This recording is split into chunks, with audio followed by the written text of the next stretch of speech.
Hello दोस्तों, आपका स्वागत है हमारी कहानी की दुनिया में। यह कहानी है गर्मी में पानी की कीमत। गांव के एक नाम था सूरजपुर गांव। नाम भले ही रोशन था, लेकिन उस गांव की गर्मियों में हालात बहुत भयावह हो जाते, लेकिन फटने लगती थी। कुएं सूख जाते थे और टपकना तो बंद कर देते थे। पानी एक सपना बन गया था। लोगों की नींद भी, प्यास भी टूटी थी। उस गांव की औरतें रोज सुबह सुबह अपने मटके लेकर लंबी लाइन लग जाती थी, सिर्फ एक बाल्टी पानी के लिए। उसी गांव में रहती थी एक सीधी सादी मेहनती बहू, सुनीता। उसकी शादी को 2 साल हो गए थे, लेकिन अब तक उसका चेहरा वैसा था ही शांत और मासूम था। उसका घर मिट्टी के था और छप्पर से टपकती गर्मी घर को तंदूर बना रखा था। पानी की सबसे बड़ी जिम्मेदारी उस पर थी। सास बुढ़ी थी और कीमत और पति शहर में मजदूरी करता। वह हर सुबह मटका लेकर निकलती, कभी कुएं पर, कभी तालाब पर, तो कभी पंचायत के हैंडपंप पर। एक दिन हालात इतने बिगड़ गए कि पूरे गांव में सिर्फ एक पुराना नल बचा, जो बस आधे घंटे के लिए पानी देता।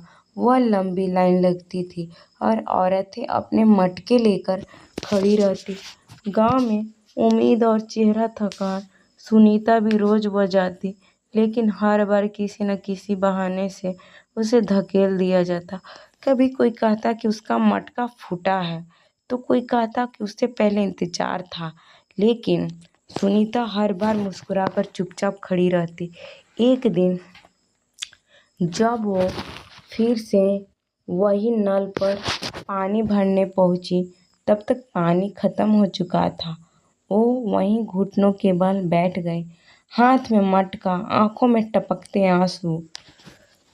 तभी गांव की दूसरी बहू चमेली है, जो पहले शहर की रहने वाली थी और ससुराल आकर गांव में ढल न पाई थी। उसके पास एक बड़ा मटका था। वो सिर पर रख कर लौट रही थी।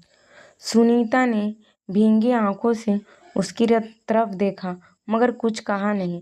चमेली ने देखा, कुछ पल रुकी, फिर कहा, ले थोड़ा ले ले पानी, पर ध्यान से रखना, मैं बहुत मुश्किल से भरा है। सुनीता ने इनकार किया, बोली, नहीं दीदी, अब थक गई होंगी, आपको ज़रूरत है, मैं किसी और दिन भर लूँगी। लेकिन चमेली जबरदस्ती थोड़ी बाल्टी भर कर सुनीता को दे दी। बोली, गर्मी में पानी देना मतलब जीवन देना। उस एक छोटे से काम ने दोनों औरतें के बीच एक रिश्ता बना दिया। प्यास का दर्द और औरत होने का रिश्ता। धीरे धीरे दोनों ने तय किया कि वो और औरतों के भी साथ जोड़ेगी।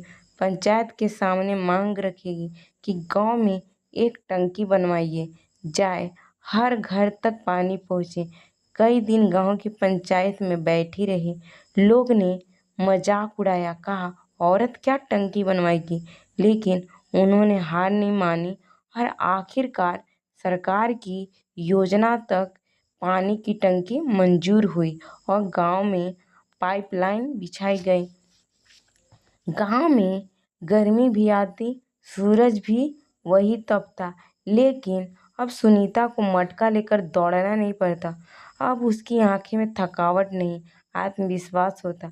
जब भी वह उस पुराने नल के पास गुजरती, तो एक छोटी सी मुस्कान के साथ चमेली की ओर देखती, जिसे वो बहन कहती है। सच कहें, सूरजपुर में सब लोग कहते हैं कि पानी की असली कीमत वो जानता है जिसने गर्मी में प्यास से आंसू बहाए हों।